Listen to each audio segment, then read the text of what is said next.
달빛처럼 포근한 옛 이야기, 월명야담입니다. 오늘도 건강과 웃음이 늘 함께 하시길 바랍니다. 구독과 좋아요로 함께 해주시면 더 많은 이야기를 들려드릴 수 있습니다. 자, 이제 달빛 같은 이야기 속으로 함께 걸어가 보겠습니다. 조선 중기 충청도 지방에 윤씨 집안이라는 양반가가 있었습니다.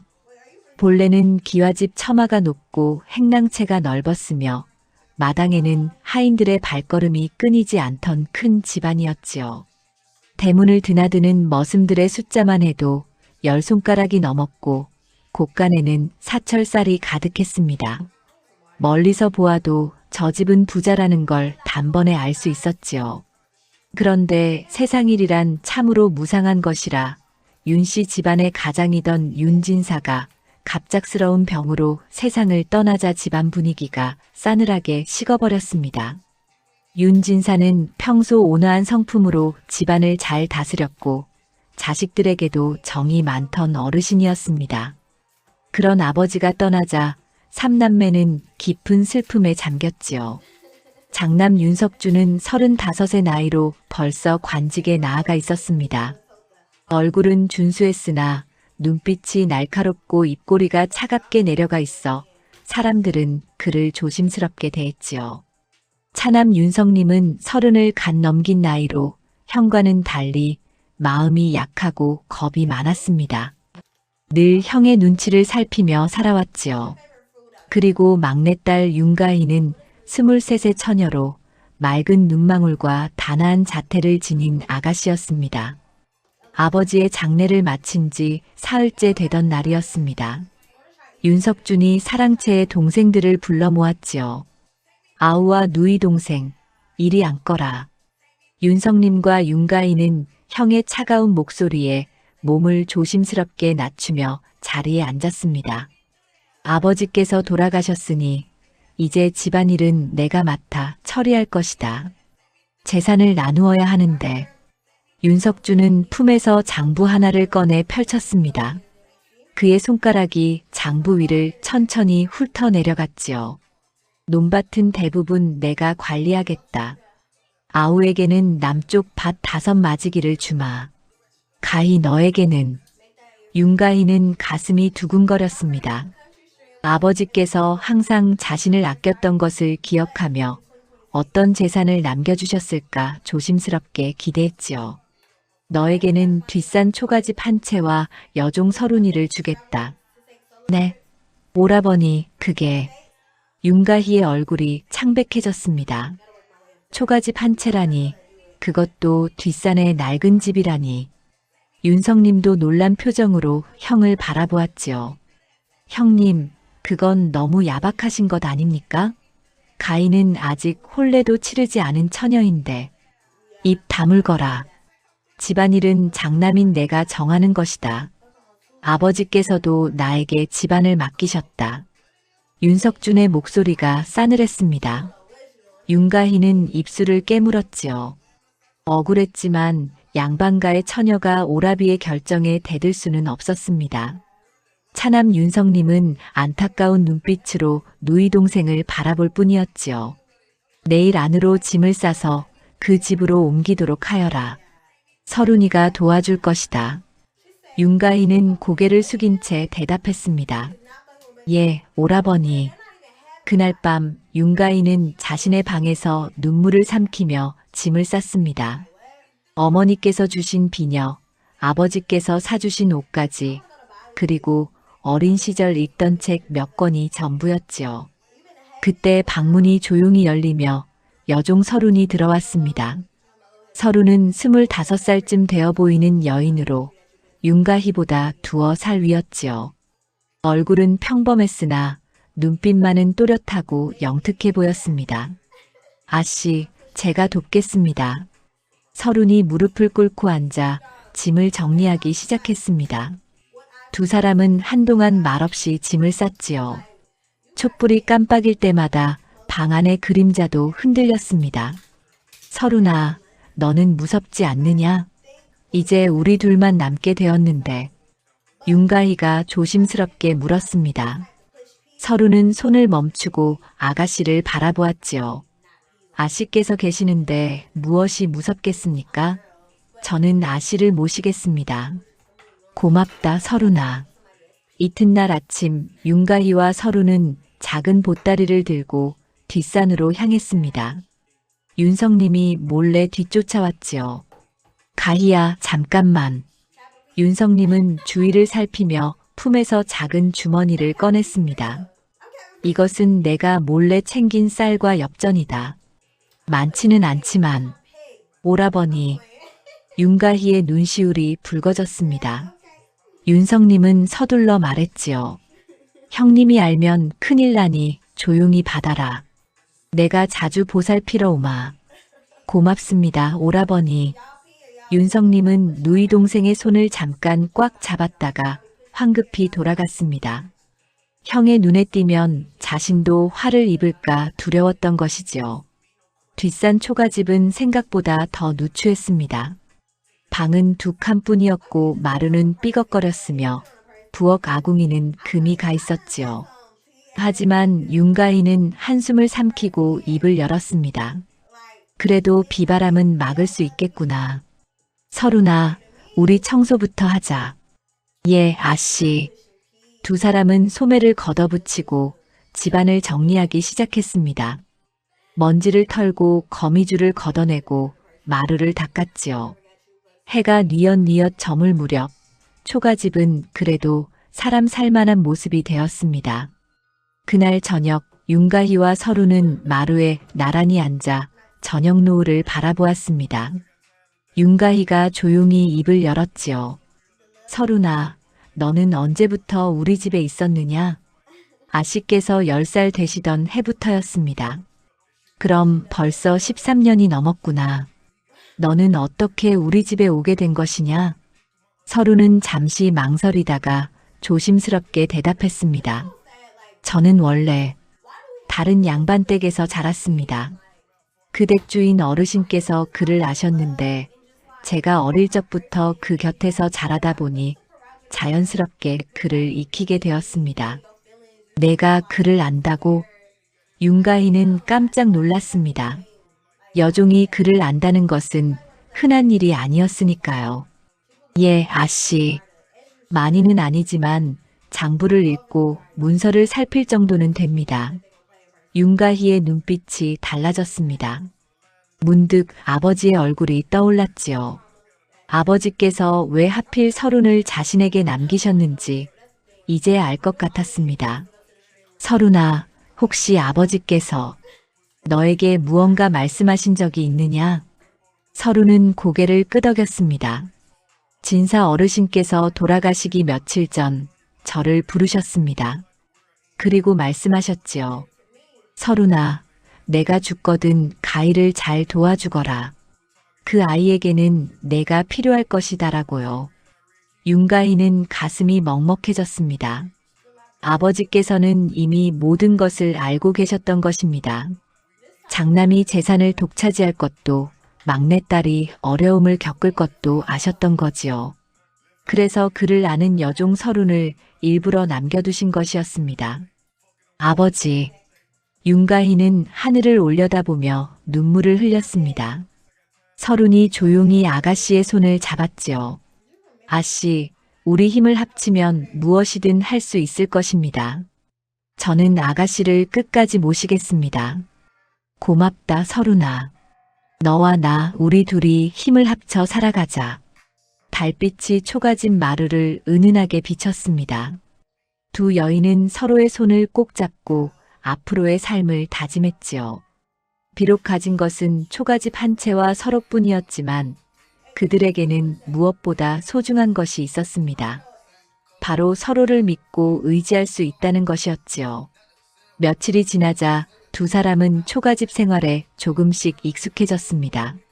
아침이면 산에서 나무를 뜯고 낮에는 바느질을 하여 품을 팔고 저녁이면 작은 등잔불 아래서 책을 읽었지요.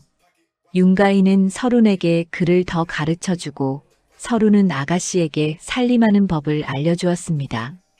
어느 날 저녁이었습니다. 윤가희가 문득 서룬에게 물었지요. 설훈아, 너는 우리 집안의 재산이 어떻게 나뉘었는지 이상하다고 생각하지 않느냐?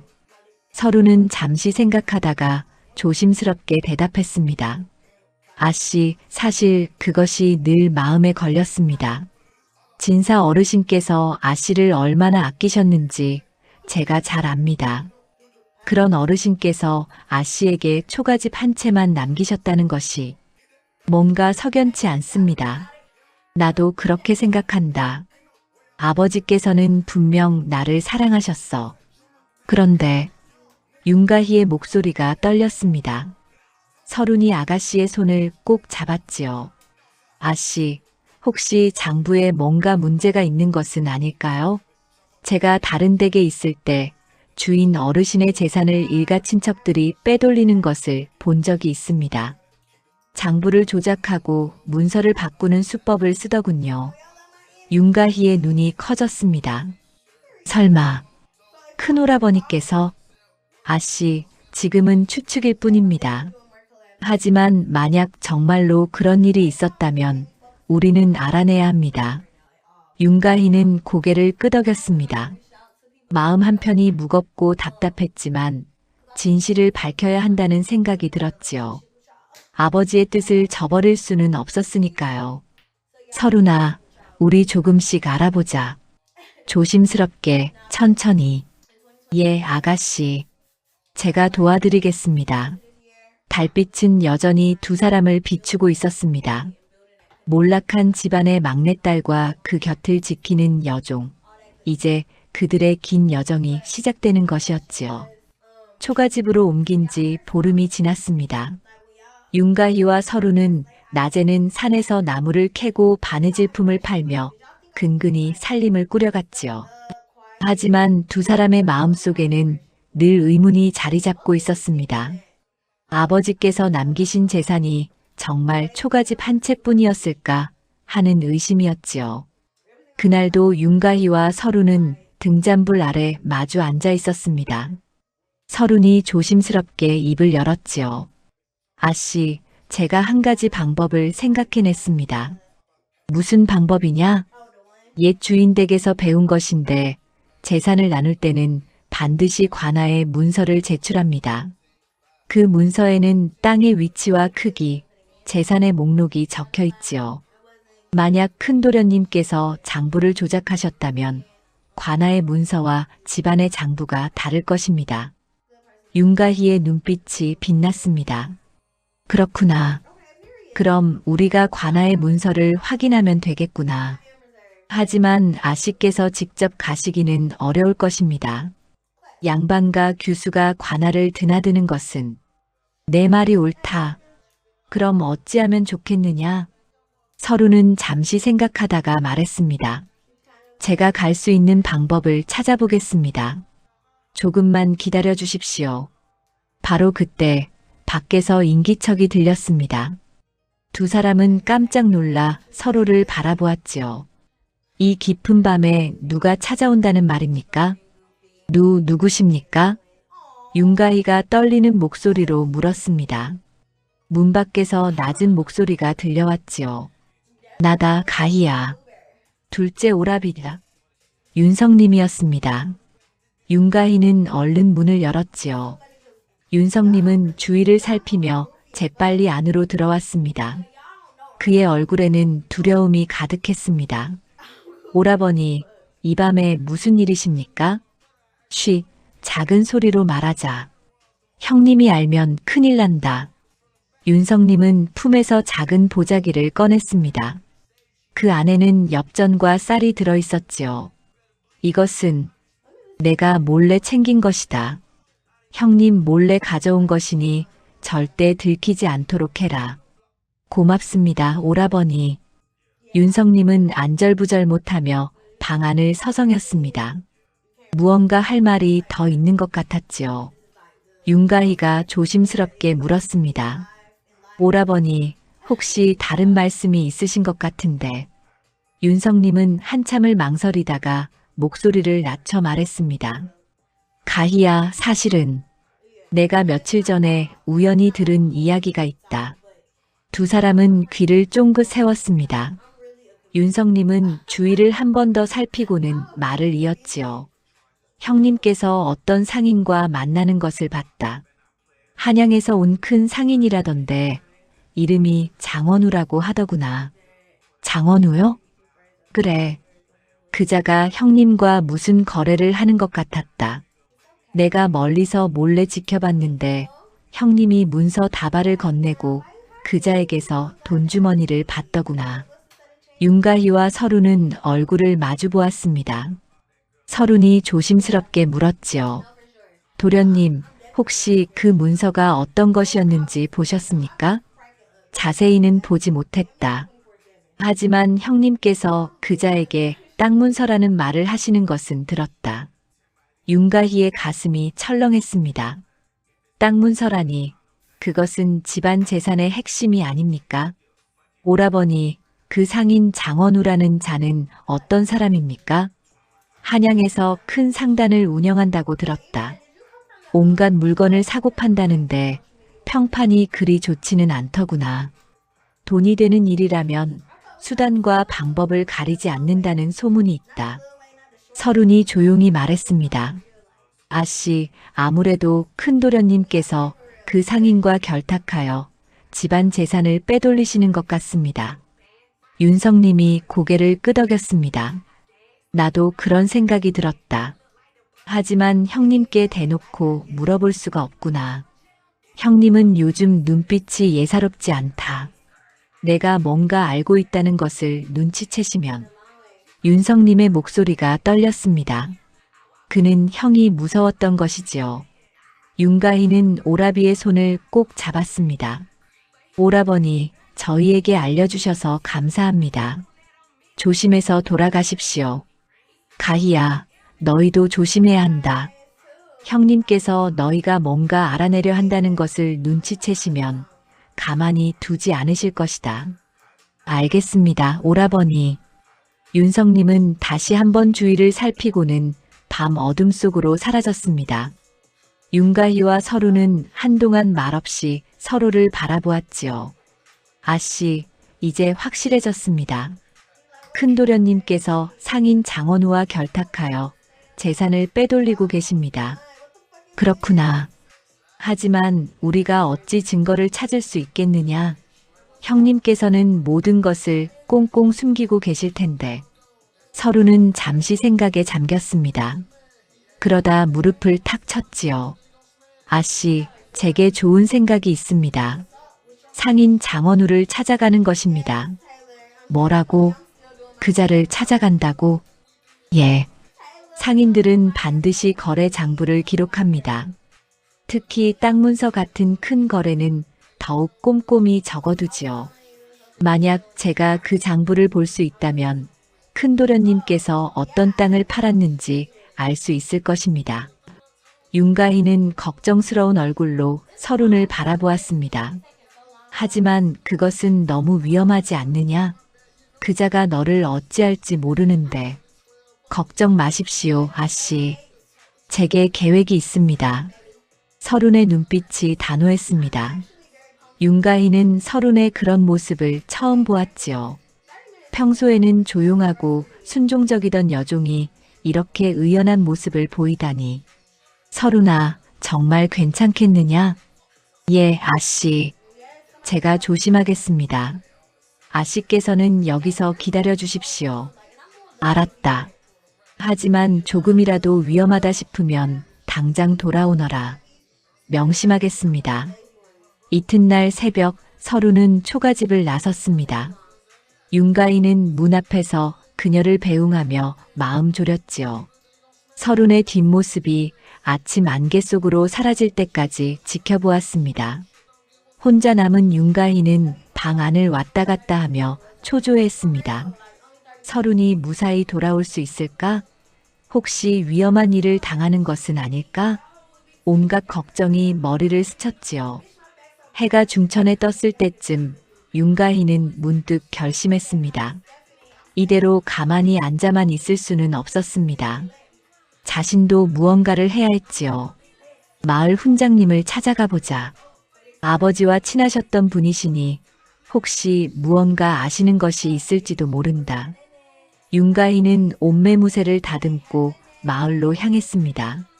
비록 초라한 처지가 되었지만 그녀는 여전히 윤진사의 딸이었습니다.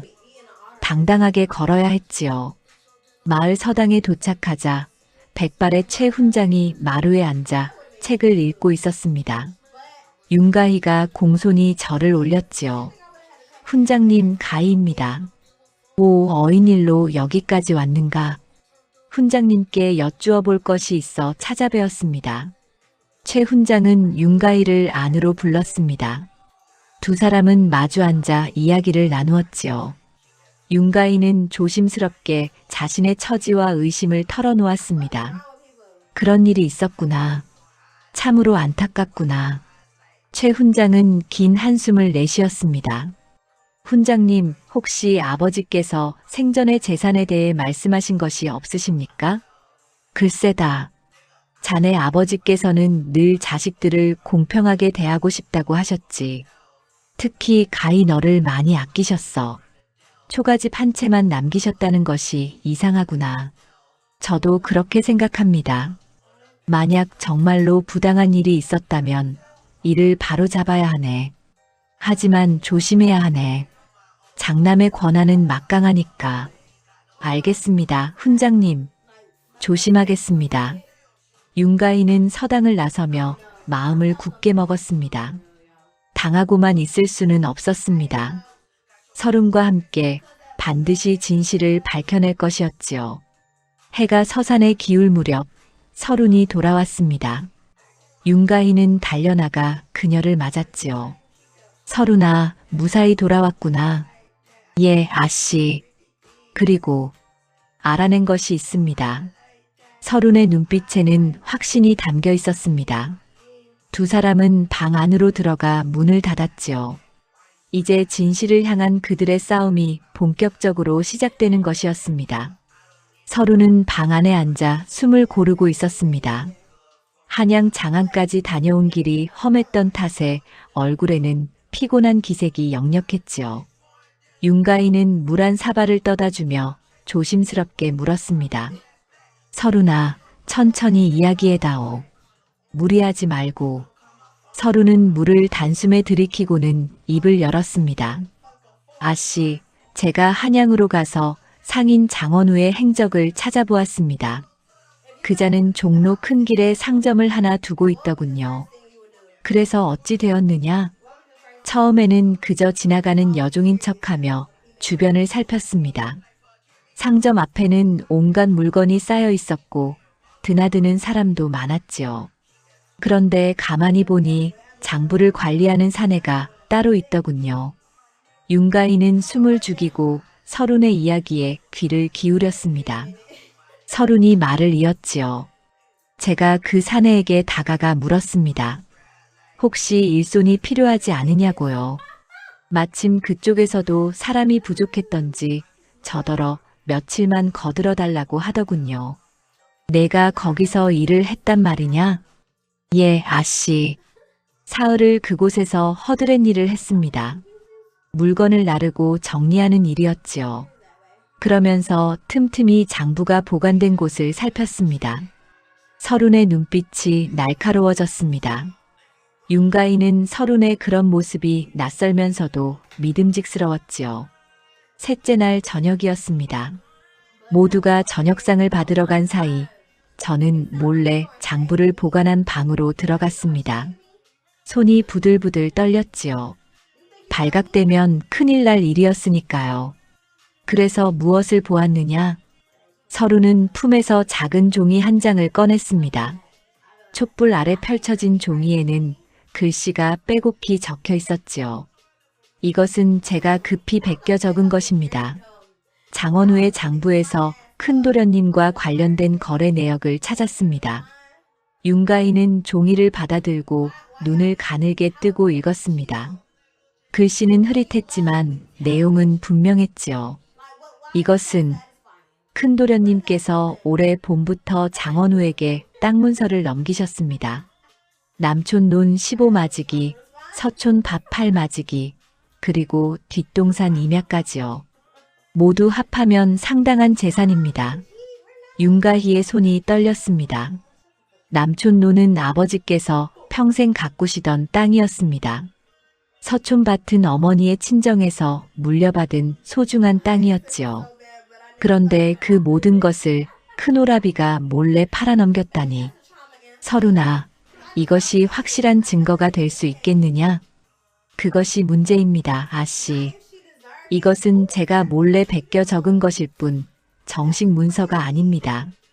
관아에서 인정받으려면 더 확실한 증거가 필요합니다. 두 사람은 한동안 말없이 앉아 있었습니다. 진실에 한 걸음 다가섰지만 아직 갈 길이 멀었지요. 그런데 아씨, 한 가지 더 알아낸 것이 있습니다. 무엇이냐? 장원우가 장부를 정리하면서 혼잣말로 중얼거리는 것을 들었습니다. 윤날이 댁은 좋은 거래처다. 앞으로도 땅이 더 나올 것이다라고요. 윤가희의 얼굴이 창백해졌습니다. 더 판다는 말이냐? 큰오라버니께서 아직도 집안 재산을 팔아넘길 작정이신 게냐? 그런 것 같습니다. 아마도 큰도련님께서는 조금씩 재산을 빼돌려 관아의 눈을 피하려 하시는 듯합니다. 윤가희는 주먹을 불끈 쥐었습니다. 분노가 치밀어 올랐지요. 하지만 동시에 두려움도 밀려왔습니다. 큰오라비는 권력도 있고 힘도 있는 사람이었습니다. 자신과 설우는 보잘것없는 처녀와 여종일 뿐이었지요. 설우나, 우리가 과연 형님을 막을 수 있을까? 설우는 윤가희의 손을 꼭 잡았습니다. 아씨, 당하기만 하면 더 큰 위기가 옵니다. 지금 막지 않으면 집안에 남은 모든 것을 잃게 될 것입니다. 내 말이 옳다. 하지만 어찌해야 할지 막막하구나. 바로 그때 밖에서 다급한 발소리가 들렸습니다. 누군가 초가집을 향해 달려오고 있었지요. 두 사람은 긴장한 얼굴로 문을 바라보았습니다. 가희야, 가희야. 윤성님의 목소리였습니다. 윤가희가 얼른 문을 열자 윤성님이 숨을 헐떡이며 들어섰습니다. 그의 얼굴에는 공포가 역력했지요. 오라버니, 무슨 일이십니까? 큰일 났다, 가희야. 형님께서 알고 계신다. 뭘 알고 계신다는 말입니까? 너희가 뭔가 알아내려 한다는 것을 말이다. 아까 형님께서 나를 불러 다그치셨다. 둘째가 막내에게 무언가 알려준 것 같다고 하시면서 말이다. 윤가희와 설우는 얼굴을 마주 보았습니다. 윤성님이 다급하게 말을 이었지요. 형님께서 내일 사람을 보내 너희를 협박하실 것이다. 조심해야 한다. 협박이라니요? 형님은 지금 초조해하고 계신다. 재산일이 탈로 날까봐 두려워하시는 것이다. 그래서 너희를 미리 막으려 하신다. 설운이 조용히 말했습니다. 도련님, 큰도련님께서 보낼 사람이 누구입니까? 아마도 집안 머슴 놈들일 것이다. 형님께서는 사람들 눈을 피해 일을 처리하실 테니까. 윤가희는 입술을 깨물었습니다. 두려웠지만 물러설 수는 없었지요. 오라버니, 저희는 괜찮습니다. 걱정하지 마십시오. 가희야, 이건 위험한 일이다. 형님을 상대하는 것은 그래도 해야 합니다. 이대로 당하고만 있을 수는 없습니다. 윤성님은 한참을 망설이다가 품에서 무언가를 꺼냈습니다. 작은 주머니였지요. 이것은 내가 몰래 모아둔 돈이다. 많지는 않지만 혹시 모르니 가지고 있어라. 위급할 때 쓸 수 있을 것이다. 오라버니, 그리고 이것도 가져라. 윤성님은 작은 칼집 하나를 내밀었습니다. 안에는 손바닥만 한 단도가 들어있었지요. 몸을 지킬 수 있어야 한다. 형님께서 보낸 자들이 무슨 짓을 할지 모르니까. 윤가희는 칼을 받아들며 눈물을 참았습니다. 겁 많은 둘째 오라비가 이렇게까지 도와주다니 고마움과 미안함이 한꺼번에 밀려왔지요. 오라버니, 정말 고맙습니다. 조심해라, 가희야. 그리고 서른이 너도.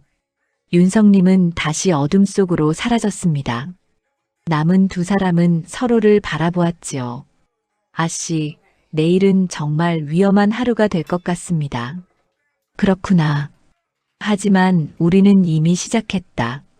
이제 물러설 수 없다.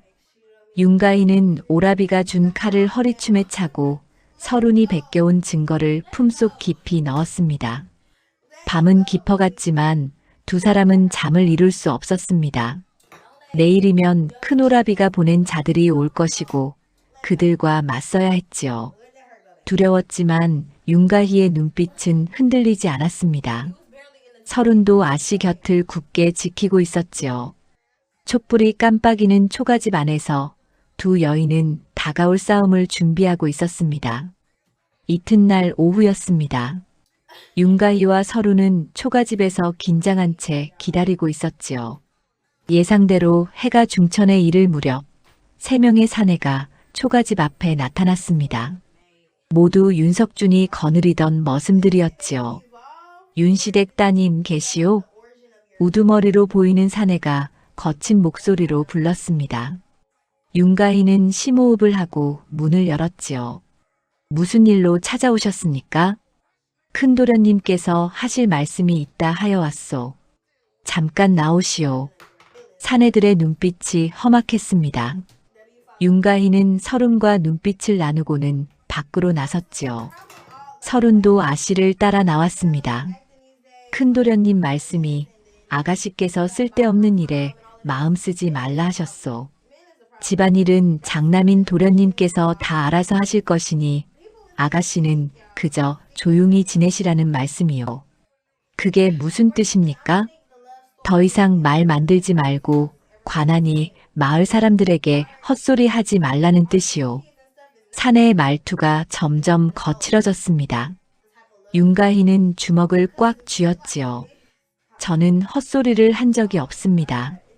다만 아버지께서 남기신 재산이 어찌 되었는지 알고 싶을 뿐입니다. 아가씨, 너무 고집 부리지 마시오. 도련님께서도 아가씨를 해코지하고 싶지 않으시다오. 그러니 순순히. 그때 서른이 앞으로 나섰습니다. 잠깐만 기다리십시오. 아씨께서 여쭈실 것이 있다 하시는데 그것도 안 된단 말입니까? 사내들이 서른을 노려보았지요. 여종 주제에 감히 입을 놀리느냐? 저는 아씨를 모시는 몸입니다. 아씨께서 부당한 대접을 받으시면 제가 가만히 있을 수 없습니다. 사내들은 코웃음을 쳤습니다. 그중 한 명이 서른에게 다가서며 으름장을 놓았지요. 이것들이 정말 말을 안 듣겠다는 게로구나. 그럼 어쩔 수 없지. 사내가 서른의 팔을 붙잡으려는 순간이었습니다. 윤가희가 허리춤에서 단도를 꺼내들었지요. 감히 손대지 마십시오. 사내들이 깜짝 놀라 뒤로 물러섰습니다. 양반집 아가씨가 칼을 들다니 예상치 못한 일이었지요. 아가씨, 그 칼을 내려놓으시오. 위험하지 않소. 저희를 위협하러 온 쪽은 당신들이지 않습니까? 큰오라버니께 전하십시오. 저는 당당하게 진실을 밝힐 것이라고. 사내들은 난처한 표정으로 서로를 바라보았습니다.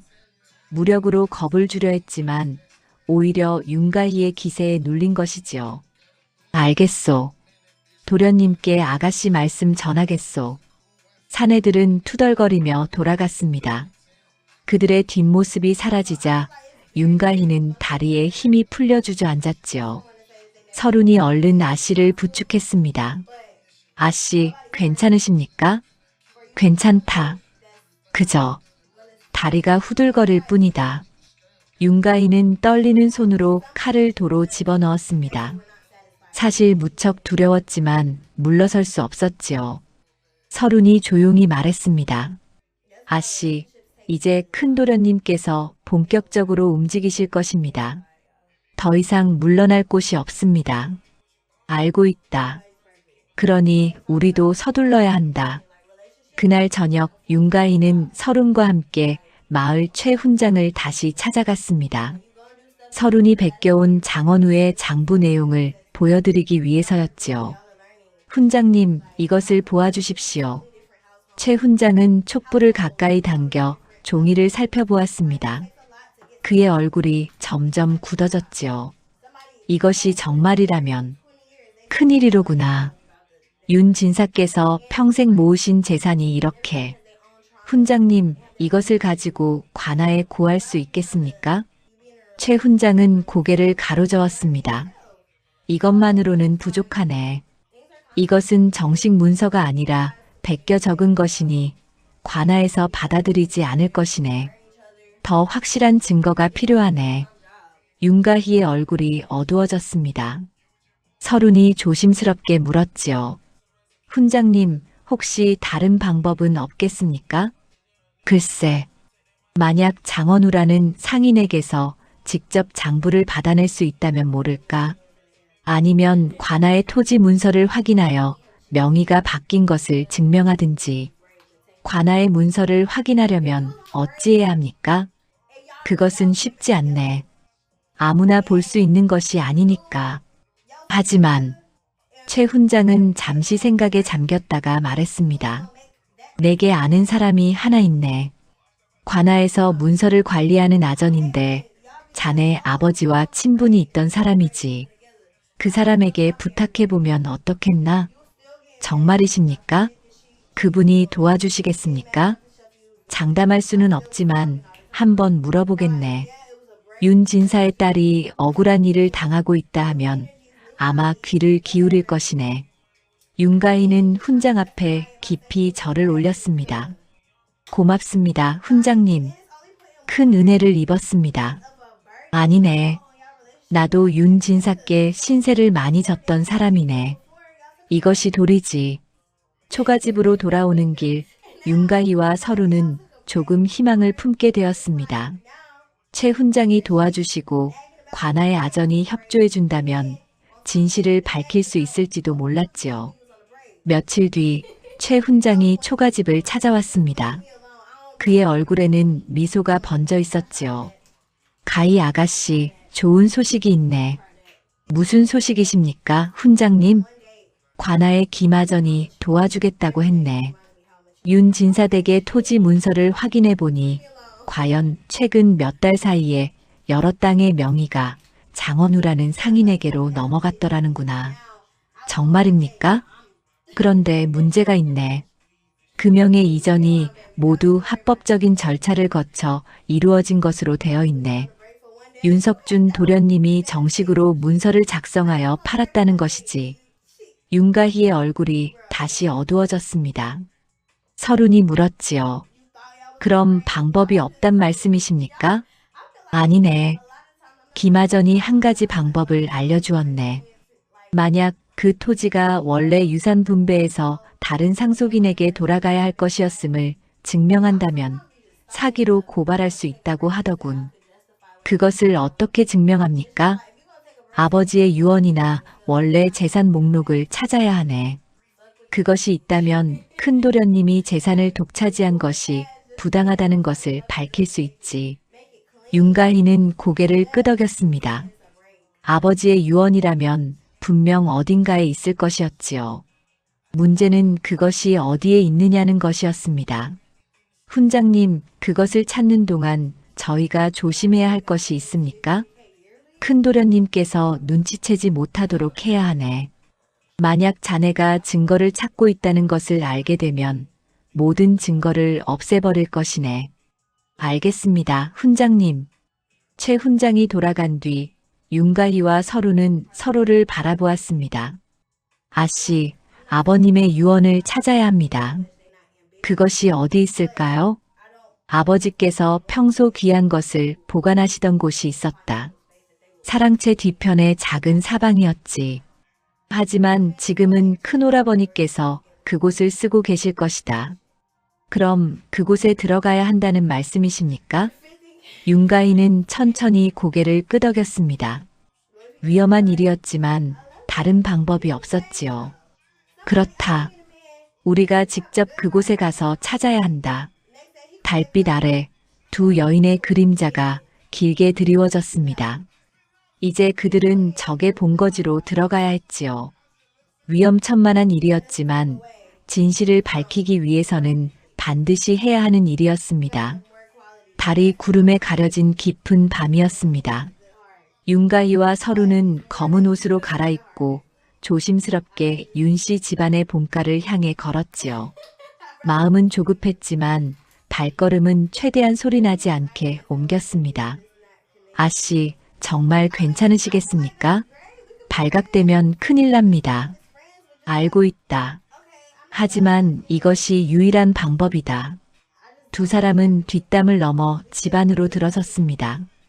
다행히 개들은 윤가희의 냄새를 기억하는지 짖지 않았지요. 사랑채로 가는 길목에서 서룬이 윤가희의 소매를 잡아당겼습니다. 아씨, 저기 불빛이 보입니다. 사랑채 창문으로 희미한 등불빛이 새어나오고 있었습니다. 아직 윤석준이 잠들지 않은 것이지요. 두 사람은 어둠 속에 몸을 숨기고 기다렸습니다.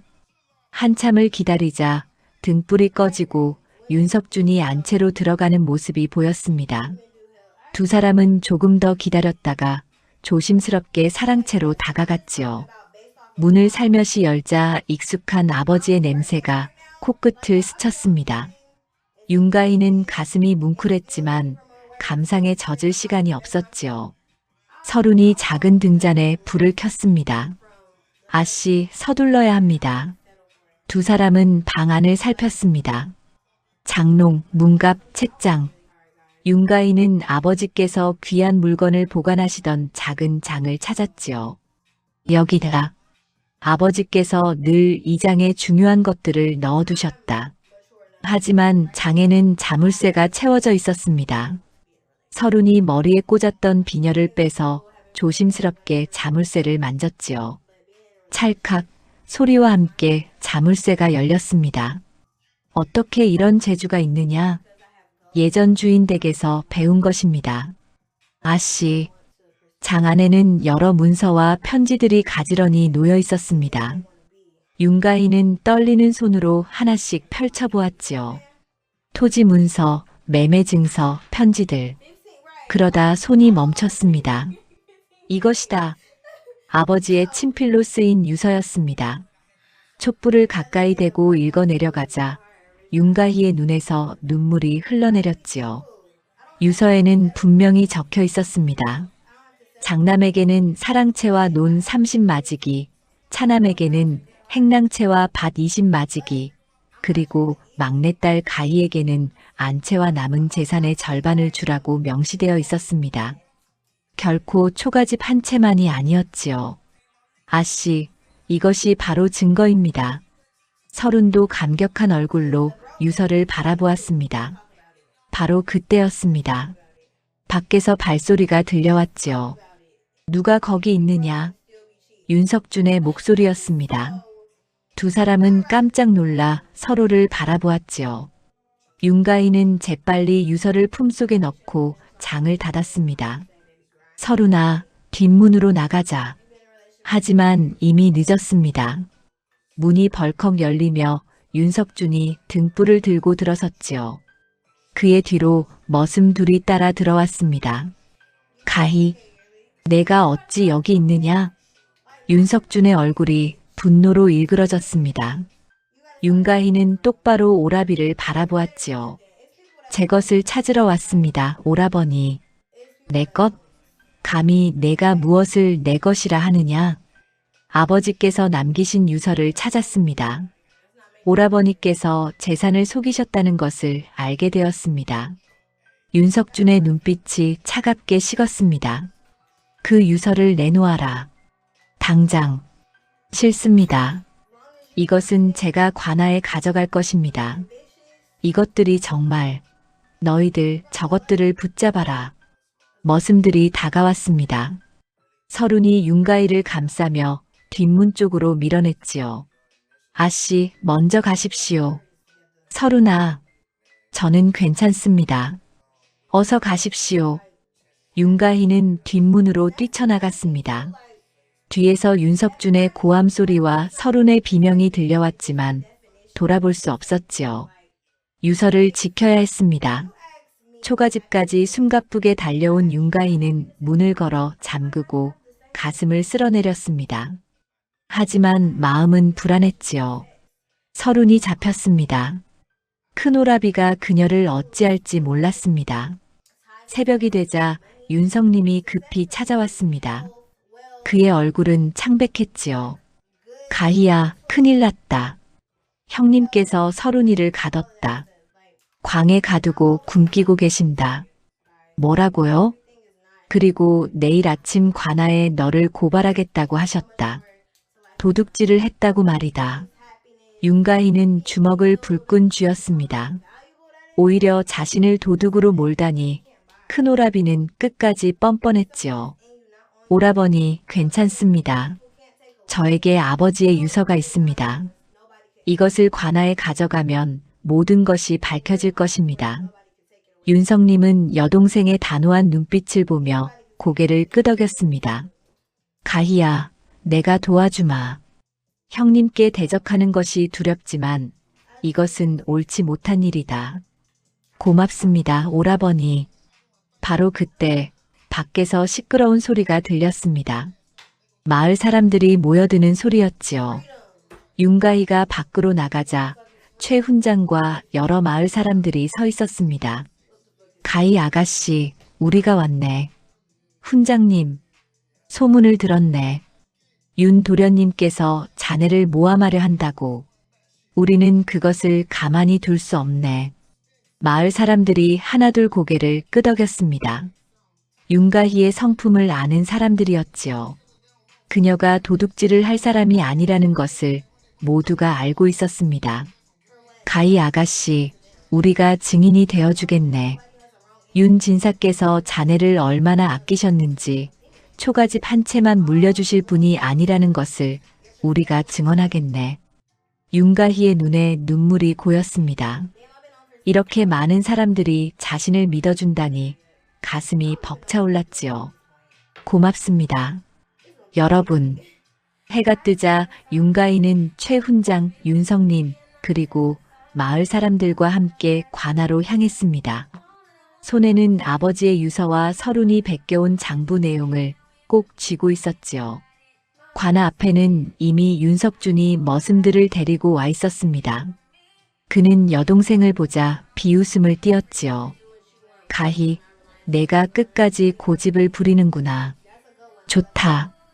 오늘 관가 앞에서 내 죄를 밝히겠다. 아닙니다, 오라버니. 오늘 밝혀질 것은 오라버니의 죄입니다. 두 사람은 서로를 노려보며 관아 문 안으로 들어갔습니다.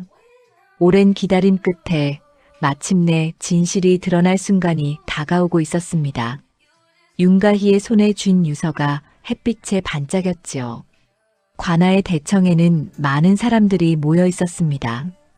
고을 사또께서 높은 자리에 앉으시고 좌우로 이방과 호방이 자리를 잡았지요. 윤석준은 당당한 얼굴로 앞으로 나섰습니다. 사또, 제 여동생 윤가희가 집안의 물건을 훔쳐 달아났습니다. 엄중히 다스려 주시기 바랍니다. 사또께서 윤가희를 내려다보았습니다. 윤가혜? 윤석준의 말이 사실이냐? 윤가희는 무릎을 꿇고 또렷한 목소리로 대답했습니다. 아닙니다, 사또. 저는 도둑질을 한 것이 아닙니다. 제 것을 찾아온 것뿐입니다. 무슨 소리냐? 증거도 없이 함부로 말하는 것이냐? 윤석준이 비웃으며 끼어들었습니다. 윤가희는 품에서 유서를 꺼내 높이 들었지요. 사또, 이것이 바로 증거입니다. 선친께서 남기신 유서입니다. 관아가 술렁였습니다. 이방이 유서를 받아 사또께 올렸지요. 사또께서 천천히 유서를 펼쳐 읽기 시작했습니다. 그의 얼굴이 점점 굳어졌습니다. 이것이 정말 윤 진사의 친필이냐? 최 훈장이 앞으로 나섰습니다. 그렇습니다, 사또. 저는 윤 진사와 오래 교분을 나눈 사람으로 이 글씨가 진사의 것임을 증언하겠습니다. 마을 사람 몇이 더 나와 증언했습니다. 모두 윤 진사의 글씨를 알아보는 이들이었지요. 윤석준의 얼굴이 창백해졌습니다. 그것은 오래된 것입니다. 아버지께서 마음을 바꾸셨을 수도 있지 않습니까? 마음을 바꾸셨다는 증거가 있느냐? 사또의 날카로운 질문에 윤석준은 말문이 막혔습니다. 윤가희가 다시 입을 열었지요. 사또 그뿐만이 아닙니다. 큰오라버니께서는 집안 재산을 몰래 한양의 상인 장원우에게 팔아넘기셨습니다. 뭐라고? 그것도 증거가 있느냐? 윤가희는 서른이 베껴온 장부 내용을 내밀었습니다. 사또께서 그것을 살펴보시더니 이방에게 명했지요.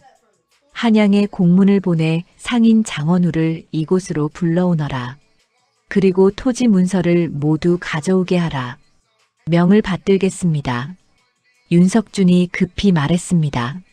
사또, 그것은 제가 정당하게 판 것입니다. 장남으로서 집안을 관리하는 것이 무슨 잘못입니까?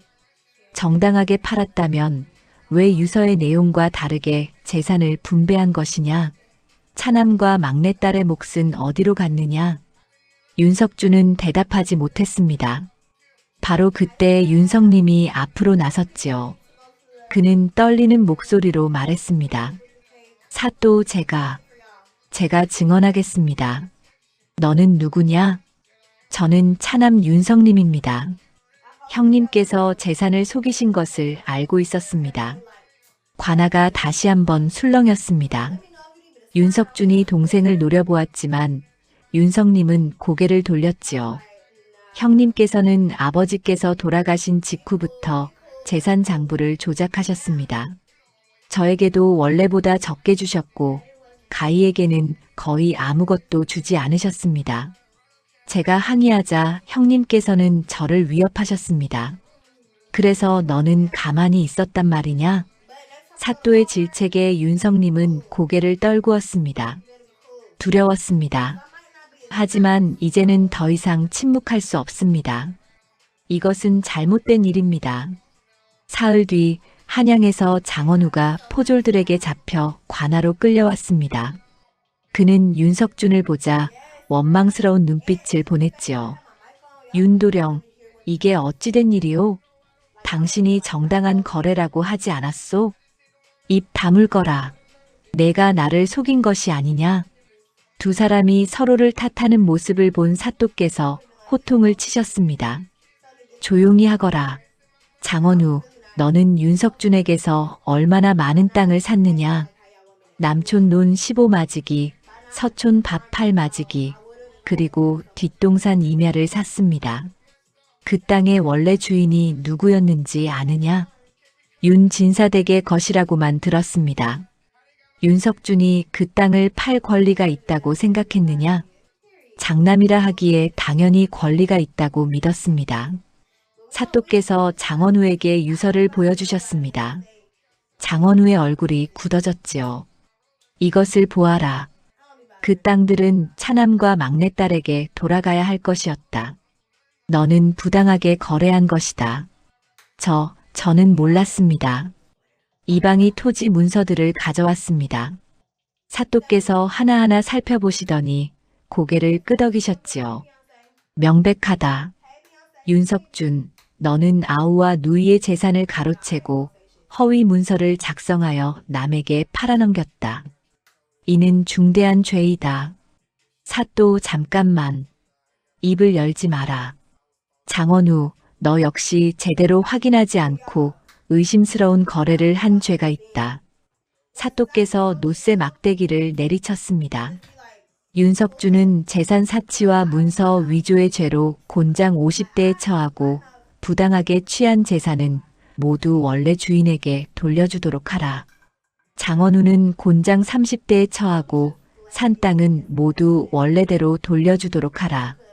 사또, 억울합니다. 윤석준이 소리쳤지만 포졸들이 그를 끌어냈습니다. 장원우도 비명을 지르며 끌려갔지요. 윤가희는 그 모습을 조용히 지켜보았습니다. 승리의 기쁨보다는 씁쓸함이 더 컸지요. 가족이 이렇게 무너지는 것을 보는 것이 가슴 아팠습니다. 관아 밖으로 나오자 최 훈장과 마을 사람들이 윤가희를 둘러쌌습니다. 축하하네, 가희 아가씨. 정의가 승리했네. 고맙습니다, 훈장님. 여러분 덕분입니다. 윤성님이 다가와 여동생의 손을 잡았습니다. 가희야, 미안하다. 내가 진작 나섰어야 했는데. 아닙니다, 오라버니. 오늘 용기 내어 증언해 주셔서 고맙습니다. 바로 그때 머슴 하나가 달려왔습니다. 아가씨, 서른이를 풀어드렸습니다. 지금 약방으로 모시고 갔습니다. 윤가희는 급히 약방으로 달려갔습니다. 서른은 상처투성이 얼굴로 누워 있었지만 윤가희를 보자 미소를 지었지요. 아씨, 이기셨습니까? 그래, 서른아. 우리가 이겼다. 두 사람은 손을 맞잡고 눈물을 흘렸습니다. 긴 싸움이 끝났습니다. 윤씨 집안의 명예가 회복되었고 부당하게 빼앗긴 재산도 돌아오게 되었지요. 해가 서산에 지고 있었습니다. 윤가희는 창밖을 바라보며 생각했습니다. 이제 새로운 시작이었습니다. 아버지께서 남겨주신 유산을 지켜냈으니 이제는 바르게 살아가는 것만 남았지요. 한 달이 흘렀습니다. 관아의 판결대로 재산이 정리되었고 윤가희는 아버지께서 남기신 안채와 땅을 되찾았지요. 윤석주는 곤장을 맡고 먼 고을로 유배를 떠났고 장원우는 벌금을 물고 한양으로 쫓겨났습니다. 윤가희는 안채로 돌아왔지만 마음이 편치 않았습니다. 큰오라비가 저지른 일은 용서하기 어려웠지만 그래도 한 핏줄이 벌을 받는 것을 보는 것은 괴로웠지요. 아씨, 생각이 많으신 것 같습니다. 서른이 차를 따라주며 조심스럽게 말했습니다. 윤가희는 고개를 끄덕였지요. 서른아, 우리가 한 일이 옳은 일이었을까? 물론입니다, 아씨. 부당한 것을 바로잡은 것뿐입니다. 그래도 가족이 뿔뿔이 흩어지고 말았구나. 서른은 윤가희의 손을 가만히 잡았습니다. 아씨, 진정한 가족이라면 서로를 속이지 않습니다. 큰도련님께서 먼저 가족을 저버리신 것입니다. 윤가희는 창밖을 바라보았습니다. 마당에는 봄꽃이 피어나고 있었지요. 어머니께서 좋아하시던 매화나무에도 꽃망울이 맺혀 있었습니다. 바로 그때 윤성님이 찾아왔습니다. 그는 이제 행랑채에서 살며 자신의 땅을 돌보고 있었지요. 가희야, 이야기 좀 할 수 있겠느냐? 물론입니다, 오라버니. 안으로 드십시오. 두 남매는 사랑채에 마주 앉았습니다. 윤성님은 한참을 망설이다가 입을 열었지요. 가희야, 나는 내가 미안하다. 진작 나섰어야 했는데 겁이 나서 그러지 못했다. 오라버니, 그런 말씀 마십시오. 마지막에 용기를 내주신 것만으로도 감사합니다. 형님을 유배 보내는 것을 보니 마음이 무거웠다. 하지만 달리 방법이 없었지. 윤가희는 차를 한 모금 마시고 조용히 말했습니다. 오라버니, 지난 일은 이제 잊어야 합니다. 우리는 앞으로 어떻게 살 것인가를 생각해야 합니다. 내 말이 옳다. 그래서 말인데 나는 내 땅을 제대로 가꾸려 한다. 더 이상 누구에게 의지하지 않고 내 힘으로 살아가고 싶다. 잘 생각하셨습니다, 오라버니. 윤성님은 동생의 손을 잡았습니다. 가희야, 너도 이제 혼이 날 나이가 되지 않았느냐? 좋은 혼처를 찾아보는 것이 어떻겠느냐? 윤가희는 미소를 지으며 고개를 저었지요. 아직은 생각이 없습니다. 지금은 이 집안을 다시 일으키는 것이 먼저입니다. 며칠 뒤 윤가희는 서른을 불러 앉혔습니다. 서른의 상처는 거의 다 나았지만 아직 얼굴에 자국이 남아 있었지요. 서른아, 너에게 할 말이 있다. 무슨 말씀이십니까, 아씨? 윤가희는 품에서 종이 한 장을 꺼냈습니다. 그것은 관아에서 받은 양인 문서였지요. 이것을 내게 준다. 이제 너는 자유의 몸이다. 서른은 깜짝 놀라 윤가희를 바라보았습니다. 아, 아씨, 이게 무슨 말씀이십니까? 너는 나를 위해 목숨을 걸었다. 매를 맞고 갇히면서도 나를 지켜주었다. 이것은 당연한 보답이다. 서른의 눈에 눈물이 고였습니다. 아씨, 저는 아씨 곁을 떠나고 싶지 않습니다. 나도 내가 떠나길 바라지 않는다. 하지만 이제 너는 종이 아니라 자유인으로 내 곁에 있어야 한다. 그것이 옳은 일이다. 서루는 양인 문서를 받아들고 한참을 말없이 바라보았습니다. 자유라는 것이 무엇인지 이제야 실감이 났지요. 아씨, 제가 자유인이 되었다 해도 아씨를 모시고 싶습니다. 이제는 종으로서가 아니라 벗으로서 함께하고 싶습니다. 윤가희는 서룬의 손을 꼭 잡았습니다. 고맙다, 서룬아. 너와 함께라면 무엇이든 할 수 있을 것 같다. 두 사람은 마주보며 미소를 지었지요. 신분의 차이는 사라졌지만 마음의 끈은 더욱 단단해졌습니다. 계절이 바뀌어 여름이 왔습니다. 윤가희는 되찾은 땅을 돌보며 집안을 다시 일으키기 시작했지요. 서른과 함께 장부를 정리하고 농사일을 감독하고 마을 사람들과 교류했습니다. 어느 날 저녁 최 훈장이 찾아왔습니다. 가희 아가씨, 좋은 소식이 있네. 무슨 소식이십니까, 훈장님? 자네의 이야기가 이웃 고을까지 퍼졌다네. 부당함에 맞서 싸운 용감한 처녀라고 말이야. 많은 사람들이 자네를 본받고 싶어 한다네. 윤가희는 쑥스러운 듯 고개를 숙였습니다. 제가 한 것은 당연한 일일 뿐입니다. 아니네. 당연한 일을 행하는 것이 가장 어려운 법이지. 특히 힘없는 처녀의 몸으로 양반 오라비와 맞서 싸웠다는 것은 쉬운 일이 아니었을 것이네. 최 훈장은 윤가희를 흐뭇하게 바라보았습니다. 자네 아버지께서 살아계셨다면 무척 자랑스러워 하셨을 것이네. 그 말에 윤가희의 눈시울이 붉어졌습니다. 아버지를 생각하니 가슴이 뭉클했지요. 해가 지고 달이 떠올랐습니다. 윤가희와 서루는 안채 마루에 앉아 달을 바라보았지요. 아씨, 우리가 참 먼 길을 왔습니다. 그러게 말이다. 처음 초가집으로 쫓겨났을 때는 막막했는데 이렇게 다시 돌아올 줄 누가 알았겠느냐. 이 모든 것이 아씨의 용기 덕분입니다. 아니다.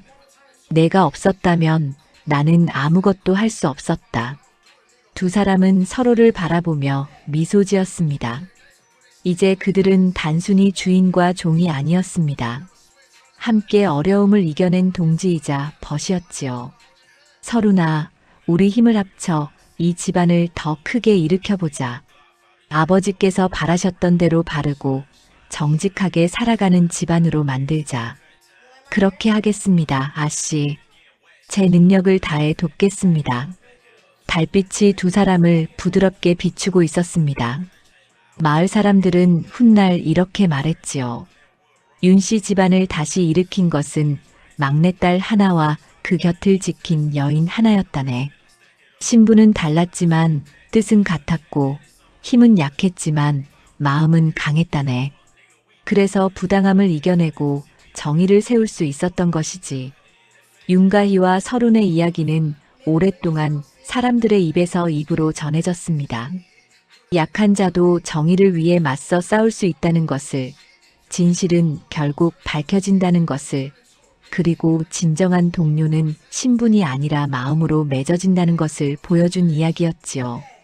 두 여인의 앞날에는 아직 많은 일들이 기다리고 있었지만 그들은 두렵지 않았습니다. 함께라면 어떤 어려움도 이겨낼 수 있다는 것을 이미 증명했으니까요.